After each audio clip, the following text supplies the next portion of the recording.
आज है 19 मार्च 2024 दिन मंगलवार। नमस्कार, सुप्रभात। न्यूज छत्तीसगढ़ में आपका बहुत बहुत स्वागत है। इससे पहले आप छत्तीसगढ़ के कौन से जिले से न्यूज को देख रहे हैं, कमेंट में हमें जरूर बताइए। साथ ही डेली अपडेट रहने के लिए चैनल को सब्सक्राइब जरूर करें। राहत की खबर, अब कुनकुरी के सामुदायिक स्वास्थ्य केंद्र में शुरू होगी डायलिसिस की सुविधा। मुख्यमंत्री विष्णुदेव साय की पहल पर कुनकुरी के सामुदायिक स्वास्थ्य केंद्र में जल्द ही डायलिसिस की सुविधा शुरू हो जाएगी। इससे किडनी की बीमारी से जूझ रहे मरीजों को डायलिसिस के लिए जिला मुख्यालय जशपुर और बड़े शहरों की दौड़ से मुक्ति मिलेगी। सीएमएचओ डॉक्टर वीके इंदरवार ने बताया कि डायलिसिस शुरू करने के लिए स्थान का चयन शीघ्र कर लिया जाएगा। 7 दिवस के भीतर जमा कराने होंगे अस्त्र शस्त्र लाइसेंस धारक को। छत्तीसगढ़ लोकसभा निर्वाचन 2024 के निर्वाचन कार्यक्रम की घोषणा होते ही जिले में आदर्श आचरण संहिता प्रभावशील हो चुकी है। कलेक्टर और जिला निर्वाचन अधिकारी कार्तिकेय गोयल ने लोकसभा निर्वाचन 2024 के शांतिपूर्ण एवं निष्पक्ष रूप से निर्वाचन सुनिश्चित करने हेतु और लोक शांति की सुरक्षा एवं आम व्यक्ति की सुरक्षा की दृष्टि से सीमित अवधि के लिए रायगढ़ जिला अंतर्गत समस्त क्षेत्र में आग्नेय अस्त्र लाइसेंसियों से जमा करवाने के निर्देश दिए हैं, ताकि निर्वाचन प्रक्रिया के दौरान भय और आतंक का वातावरण न हो सके और इन शस्त्रों के संभावित दुरुपयोग को रोका जा सके। छत्तीसगढ़ में आज 19 मार्च तक खराब रहेगा मौसम, आंधी के साथ बारिश और ओले। छत्तीसगढ़ में मार्च महीना बारिश, आंधी, ओले गिरने वाला महीना बन गया है। बारिश और ओले गिरने के साथ साथ प्रदेश में ठंड की वापसी हो गई। मार्च महीने शुरू होने के साथ ही राज्य में तेज बारिश, आंधी और ओले गिरने का दौर शुरू हो गया। पिछले कुछ दिनों से राज्य के कई जिलों में तेज बारिश हो रही है। वहीं कुछ क्षेत्रों में तो बारिश के साथ साथ तेज आंधी और ओले भी गिर रहे हैं। ऐसे इसी बीच मौसम विभाग ने राज्य की राजधानी रायपुर समेत 13 जिलों में बारिश, आंधी और ओले गिरने को लेकर ऑरेंज अलर्ट जारी किया। बिलासपुर से हफ्ते में 2 दिन दिल्ली कोलकाता के लिए फ्लाइट। छत्तीसगढ़ के बिलासपुर से अलायंस एयर की फ्लाइट हफ्ते में 2 दिन दिल्ली और कोलकाता के लिए उड़ान भरेगी। कंपनी ने 28 मार्च से नियमित उड़ान शुरू करने के लिए राज्य सरकार से एमओयू किया। इसके लिए बुकिंग भी शुरू हो गई है। इसके साथ ही अब जल्द ही जगदलपुर से होकर हैदराबाद के लिए भी फ्लाइट शुरू करने की योजना है। शेड्यूल के मुताबिक कोलकाता से फ्लाइट सुबह 7 बजे उड़ान भरकर 8:55 पर चक्करभाटा एयरपोर्ट पहुंचेगी। यही फ्लाइट 9:35 पर उड़ान भरकर 11:25 पर कोलकाता पहुंचेगी। विपक्ष के नेताओं का चरित्र हनन कर चुनाव लड़ रही मोदी सरकार। छत्तीसगढ़ के पूर्व मुख्यमंत्री भूपेश बघेल पर महादेव सट्टायप मामले में एफआईआर दर्ज होने के बाद प्रदेश में सियासी पारा हाई है। कांग्रेस ने केंद्र सरकार और भाजपा पर हमला बोलते हुए कहा कि बीजेपी अपने पुरुषार्थ, अपने समर्थन पर चुनाव लड़ पाए, इसलिए जैसे ही चुनाव आते हैं ये विपक्ष पर सवाल खड़े करने लगते हैं।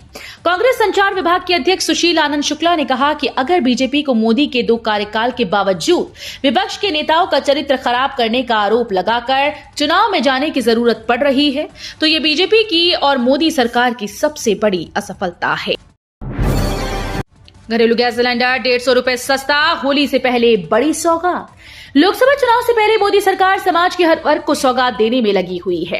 पहले सरकारी कर्मचारियों के महंगाई भत्ते में बढ़ोतरी कर होली की सौगात दी, फिर आम जनता को राहत देते हुए पेट्रोल डीजल की कीमतों में 2 रुपए की कटौती कर पूरे देश को एक साथ सौगात दे दी। लेकिन इस बीच होली से पहले घरेलू महिलाओं के लिए राहत भरी खबर सामने आई है। जी हां, रसोई गैस आप अब घरेलू गैस सिलेंडर 150 रुपए तक कम कीमत में खरीद सकते हैं। दूसरी लिस्ट से पहले पीसीसी चीफ बैच पहुंचे सिद्धिविनायक मंदिर, सोशल मीडिया पर शेयर की तस्वीरें। छत्तीसगढ़ कांग्रेस की दूसरी लिस्ट जारी होने से पहले पीसीसी चीफ और बस्तर सांसद दीपक बैज ने मुंबई स्थित विश्व प्रसिद्ध श्री सिद्धिविनायक मंदिर पहुंचे, जहां पूजा अर्चना की। उन्होंने सोशल मीडिया पर फोटो भी पोस्ट किया। दीपक बैज ने एक्स पर लिखा कि मुंबई स्थित विश्व प्रसिद्ध श्री सिद्धिविनायक मंदिर में पूजा अर्चना कर देश प्रदेश वासियों की सुख समृद्धि की कामना की। विघ्नहर्ता हम सभी के जीवन में समृद्धि लाएं और राष्ट्र को खुशहाल बनाएं। गणपति बप्पा मोरिया।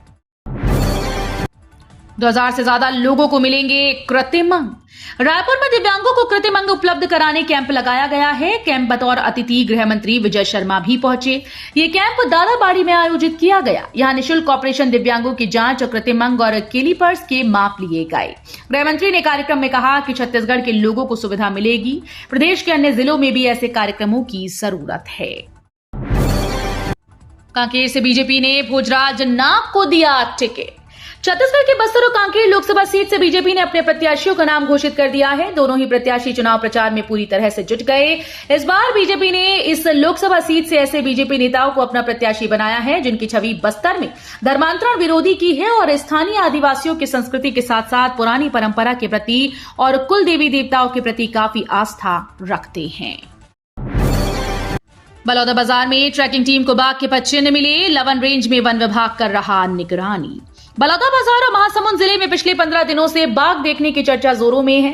जिले के लवन रेंज जहां वन विकास निगम क्षेत्र के घने जंगल में बाघ के विचरण करने की पुष्टि अधिकारी कर रहे हैं।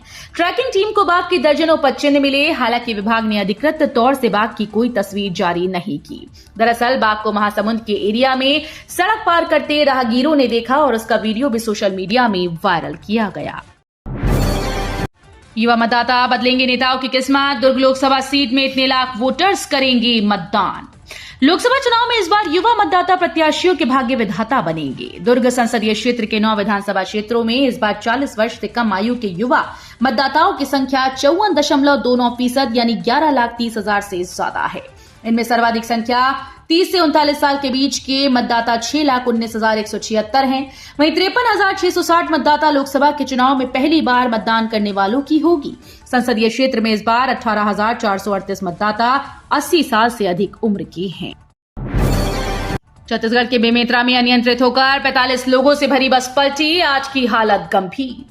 छत्तीसगढ़ के बेमेतरा में सिमगर शिवनाथ नदी के नजदीक 45 लोगों से भरी एक यात्री बस अनियंत्रित होकर पलट गई। जिस वक्त यह हादसा हुआ उस वक्त बस में 45 लोग सवार थे। सभी घायलों को सिमगा स्वास्थ्य केंद्र भिजवाया गया। इस दौरान प्रारंभिक इलाज के बाद आज की हालत गंभीर देखते हुए उन्हें रायपुर मेकाहारा रेफर कर दिया गया। बताया जाता है कि ये सभी यात्री ग्राम मटका से छुट्टी कार्यक्रम में ग्राम कामता जा रहे थे। घटना बेमेतरा थाना क्षेत्र के शिवनाथ नदी के पास घटी। पुणे में बेसबॉल का मुकाबला 22 को जाएगी बिलासपुर अटल यूनिवर्सिटी की महिला टीम। पुणे स्थित सावित्रीबाई फुले यूनिवर्सिटी में 24 से 28 मार्च तक ऑल इंडिया महिला बेसबॉल टूर्नामेंट होगा। इस प्रतियोगिता में अटल बिहारी वाजपेयी विश्वविद्यालय की टीम भी भाग लेगी। टीम की घोषणा कर दी गई। इस प्रतियोगिता में 48 टीम्स भाग लेंगी जिनमें अटल बिहारी वाजपेयी विश्वविद्यालय की टीम भी शामिल है। प्रतियोगिता की तिथि पहले ही जारी कर दी गई थी। छत्तीसगढ़ स्कूल शिक्षा विभाग का कारनामा। एक सत्र में छपवाया 2 बार बच्चों का रिपोर्ट कार्ड। स्कूल शिक्षा विभाग का एक नया कारनामा सामने आया। विभाग के अफसरों ने एक ही सत्र के लिए प्राइमरी स्कूल्स में 2 रिपोर्ट कार्ड छपवाकर भेज दिए। एक रिपोर्ट कार्ड लोक शिक्षण संचालनालय के निर्देश पर कांग्रेस सरकार में स्कूल शिक्षा मंत्री रहे रविंद्र चौबे के कार्यकाल में छपवाया गया और अब दूसरा रिपोर्ट कार्ड स्कूल शिक्षा मंत्री बृजमोहन अग्रवाल के कार्यकाल में समग्र शिक्षा ने समग्र रिपोर्ट कार्ड के नाम से प्रकाशित कराया। हुलियाना मऊज में आ रहा बिलासपुर शहर। बाजार में एंट्री के साथ गूंजने लगी नगाड़ों की थाप। होली पर मनाने की तैयारियां शहर में चल रही हैं। धीरे धीरे हुलियाना मूड में भी शहरवासी आने लगे हैं। वैसे भी होली के पर्व में रंग गुलाल के अलावा नगाड़े का विशेष महत्व होता है। नगाड़े की धुन पर फाग गीत के साथ होली का खुमार बढ़ता है। नगाड़े की धुन पर लोग फाग गाते हुए होली का आनंद लेते हैं। यही वजह है कि बाजार में नगाड़े की दुकान सजने लगी। बाजार में इसकी पूछ परख होने लगी है। जाति धर्म और संप्रदाय के आधार पर वोट मांगना गैर कानूनी, होगी कार्रवाई। इस बार लोकसभा का चुनाव कई मामलों में अहम होगा। चुनाव में आदर्श आचार संहिता का पालन करने के लिए भारत निर्वाचन आयोग ने प्रत्याशियों और स्टार प्रचारकों के लिए हिदायतें जारी की हैं। चुनाव प्रचार के दौरान सभी दलों को अपने बयान में मर्यादा और संयम बनाए रखने को कहा। साथ ही यह भी कहा गया कि राजनीतिक दल मुद्दा आधारित बहस कर चुनाव प्रचार के स्तर को ऊंचा उठाए। इस बात की भी हिदायत दी गई कि राजनीतिक दलों, उम्मीदवारों और स्टार प्रचारकों को मतदाताओं की जाति या सांप्रदायिक भावनाओं के आधार पर कोई अपील नहीं करनी चाहिए। कांग्रेस बसपा को तगड़ा झटका। जनपद अध्यक्ष अपूर्व विधायक ने थामा बीजेपी का दामन। लोकसभा चुनाव की तारीखों का ऐलान हो गया है जिसके बाद राजनीतिक पार्टीज ने अपनी तैयारियां तेज कर ली। दूसरी ओर नेताओं का पार्टी बदलने का सिलसिला भी जारी है। इस कड़ी में कांग्रेस और बसपा को बड़ा झटका लगा। कांग्रेस के जनपद अध्यक्ष राजेश राठौर और बसपा के पूर्व विधायक केशव चंद्रा बीजेपी में शामिल हो गए। बता दें कि भाजपा के प्रदेश अध्यक्ष किरण सिंह देव ने दोनों पार्टी की सदस्यता दिलाई। बिलासपुर में अवैध प्लॉटिंग के 350 से अधिक मामले। एफआईआर केवल 31 के खिलाफ। बिलासपुर में अवैध प्लॉटिंग शहर की बसाहट को लेकर अव्यवस्थित कर रहा है। बिलासपुर तहसील के अंतर्गत अवैध प्लॉटिंग के 350 से अधिक मामले हैं, लेकिन इनमें से नगर निगम ने केवल 31 के खिलाफ एफआईआर दर्ज की है। वहीं टाउन एंड कंट्री प्लानिंग ने धारा 36 और 37 के अंतर्गत 65 अवैध कॉलोनाइजर को नोटिस तो दे दिया, पर परिवाद एकमात्र व्यक्ति के खिलाफ दायर किया गया। लोकसभा चुनाव से पहले निगम के 15 कर्मचारियों का हुआ तबादला। नगर निगम में लंबे समय से एक ही टेबल में जमे कर्मचारियों को अब दूसरी टेबल दे दी गई। कर्मचारी की दक्षता के अनुसार नई जिम्मेदारी उन्हें सौंपी गई। फेरबदल से 15 कर्मचारी प्रभावित हुए। उल्लेखनीय है कि एक ही टेबल में कई कर्मचारियों के जमे होने के कारण कामकाज पर असर पड़ने लगा था। नगर निगम के कार्यों में कसावट लाने के लिए कमिश्नर विनय पोयाम ने कई अधिकारी कर्मचारियों का प्रभार बदला। बताया जा रहा है कि एक ही जगह पर कुछ कर्मचारियों के लंबे समय से जमे होने के कारण विभाग का कामकाज प्रभावित हो रहा था। बस्तर सीट पर टिकट को लेकर कांग्रेस का मंथन जारी। लोकसभा चुनाव की तारीखों का ऐलान हो चुका है और 19 अप्रैल को पहले चरण में नक्सल प्रभावित बस्तर लोकसभा सीट पर मतदान होना है। एक तरफ जहां बीजेपी ने 2 सप्ताह पहले ही बस्तर लोकसभा सीट से अपने प्रत्याशी का नाम घोषित करने के बाद बीजेपी ने धुआंधार प्रचार शुरू कर दिया, वहीं कांग्रेस अभी तक प्रत्याशी के नाम का ऐलान भी नहीं कर पाई। बस्तर लोकसभा सीट पर कांग्रेस प्रत्याशी चयन को लेकर मंथन कर रही है। खदान के पास बसे गांव में पानी की किल्लत, बोरवा कुआ सूखी। एसईसीएल मानिकपुर खदान क्षेत्र के नजदीक के कुछ गांव के अधिकांश बोर कुआ पूरी तरह से सूख चुका है। निस्तारी के लिए तालाब था, वो भी गर्मी में पूरी तरह से सूख गया, जिससे जल संकट की स्थिति निर्मित हो रही है। खदान आसपास मोहल्ले वासियों को पेयजल के लिए समस्या गंभीर बनी हुई है। मवेशी सहित अन्य जानवर भी परेशान हो रहे हैं। ग्रामीणों ने बताया कि नल जल योजना के तहत गांव में पानी टंकी बनाई गई है, लेकिन घरों तक पानी नहीं पहुंच पा रहा। गेवरा में सीएमडी ने खनन का जायजा ले अधिकारियों से किया संवाद। वित्तीय वर्ष समाप्ति की उल्टी गिनती शुरू हो चुकी है। ऐसी स्थिति में कोयला उत्पादन लक्ष्य हासिल करने प्रबंधन ने पूरा जोर लगा दिया। वरिष्ठ अधिकारी भी लगातार नजर रखे हुए हैं। साउथ ईस्टर्न कोलफील्ड्स लिमिटेड के सीएमडी डॉक्टर प्रेम सागर मिश्रा भी खदानों का निरीक्षण कर उत्पादन बढ़ाने कर्मियों को प्रोत्साहित कर रहे हैं। सीएमडी डॉक्टर मिश्रा ने मेगा परियोजना गेवरा का दौरा किया और सीधे खदान के कोयला फेस तक गए, जहां स्थानीय अधिकारियों के साथ कोयला उत्पादन कार्य से रूबरू हुए। 5 लाख का इनामी नक्सली ने किया आत्मसमर्पण। कई प्रमुख हमलों में थे शामिल। लाखों रुपए के इनामी 2 नक्सलियों ने सोमवार को आत्मसमर्पण कर दिया। 5 लाख का इनामी नक्सली और साथ में उसकी पत्नी 2 लाख इनामी ने सरेंडर किया। पति सोडी सुक्खा व पत्नी सोडी सुक्खी पिछले कई सालों से नक्सल संगठन में काम कर रही हैं। नक्सली विचारधारा से तंग आकर मुख्य धारा से जुड़ने के लिए सरेंडर किया। सीआरपीएफ की सुरक्षा में बन रही 31.65 किलोमीटर लंबी सड़क, 1200 मीटर ऊंची पहाड़ी पर जाने नहीं होगी परेशानी। गरियाबंद जिले के सबसे दुर्गम कहे जाने वाले आमा मोरा ओड इलाके में अब नेशनल हाईवे से महज 40 मिनट में पहुंचा जा सकता है, क्योंकि अब यहां पक्की सड़क बन रही है। धवलपुर नेशनल हाईवे से कुकुरार तक 31.65 किलोमीटर सड़क बनना शुरू हो गया। अब तक 10 किलोमीटर का निर्माण पूरा हो चुका है। दरअसल प्रधानमंत्री ग्रामीण सड़क योजना के तहत 20 करोड़ की लागत से बनने जा रही सड़क के लिए 5 अलग अलग टेंडर जारी कर काम शुरू किया गया। लोकसभा चुनाव से पहले छत्तीसगढ़ में मिले फर्जी वोटर्स, पुलिस ने गांव-गांव में लगाए पोस्टर।